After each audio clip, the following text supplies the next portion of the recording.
It was a cold night. The moon was bright and round.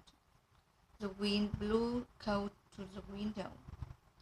Jim got up from his cough and closed it. Jim was shivering because it was cold. He rubbed his hands together. Jim went to the kitchen. He wanted to make coffee. He opened his cabinet. He grabbed the cans of coffee beans. He opened the lid. He held the can up to his nose. He took a deep breath. It smelled like fresh coffee beans. Jim loved the smell of coffee. He loved drinking coffee more. He poured the beans into the coffee maker. He grabbed a pitcher and put it in under the machine.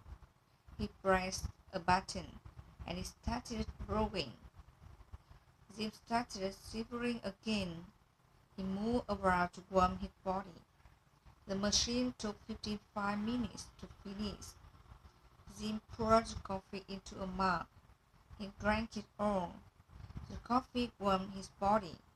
He stopped shivering.